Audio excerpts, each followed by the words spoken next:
اعوذ باللہ من الشیطان الرجیم بسم اللہ الرحمن الرحیم رب اشرح لی صدری ویسر لی امری واحلل عقدۃ من لسانی یفقہوا قولی۔ ریاض الصالحین دوسرا حصہ، احادیث نبوی صلی اللہ علیہ وسلم۔ حضرت ابو ہریرہ رضی اللہ تعالیٰ عنہ سے روایت ہے کہ رسول کریم صلی اللہ علیہ وسلم نے فرمایا، تم میں سے کوئی شخص اپنے مسلمان بھائی کی طرف ہتھیار یعنی تلوار، تیر، بندوق وغیرہ سے اشارہ نہ کرے، اس لیے کہ وہ نہیں جانتا کہ شاید شیطان اس کے ہاتھ سے چلوا دے تو وہ جہنم کے گڑھے میں جا گرے۔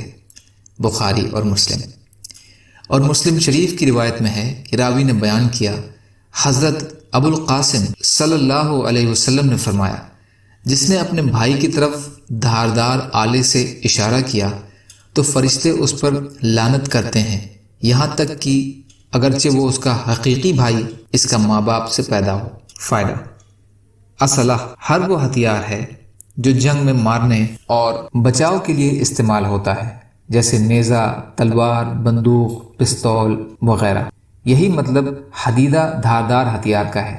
ان سے کسی مسلمان بھائی اور اسی طرح اسلامی مملکت میں رہنے والے ذمی کو ڈرانا حرام ہے، اور ارادہ کے ساتھ یا مذاق کے طور پر ان میں سے کسی سے اشارہ کرنا بھی بڑا خطرناک ہے اور ہو سکتا ہے شیطان ہتھیار اس سے غیر ارادی طور پر چلوا دے اور وہ اس کی وجہ سے جہنمی بن جائے۔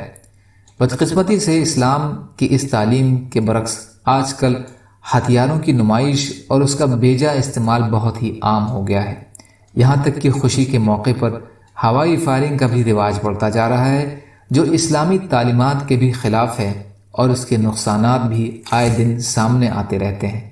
اللہ تعالیٰ مسلمانوں کو ہدایت نصیب فرمائے۔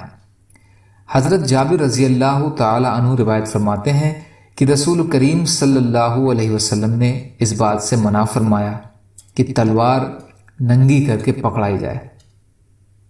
ابو داؤد، ترمذی، یہ حدیث حسن ہے۔ فائدہ: ننگی یا کھلی ہوئی تلوار پکڑنے میں اندیشہ ہے کہ پکڑتے وقت ہاتھ سے چھوٹ جائے، جس سے ہاتھ یا پیر یا جسم کا کوئی اور حصہ زخمی ہو جائے۔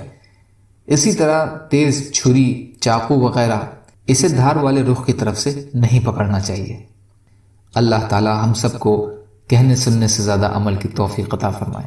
یا اللہ، مظلوم کشمیریوں، فلسطینیوں اور جہاں بھی مسلمان پریشان حال ہیں، آپ ان کی مدد فرمائیے اور ہم سب کو اپنی استطاعت کے بقدر اپنا حق ادا کرنے والا بنائیے۔ یا اللہ، ہم سب کو سچی توبہ کی توفیق عطا فرما دیجیے۔ سبحان اللہ و بحمدہ، سبحانک اللہم و بحمدک، اشہد ان لا الہ الا انت، استغفرک و اتوب الیک۔ سبحان ربک رب العزت عما یصفون، وسلام علی المرسلین، والحمد للہ رب العالمین، برحمتک یا ارحم الراحمین۔ لا الہ الا اللہ، محمد رسول اللہ، والسلام علیکم۔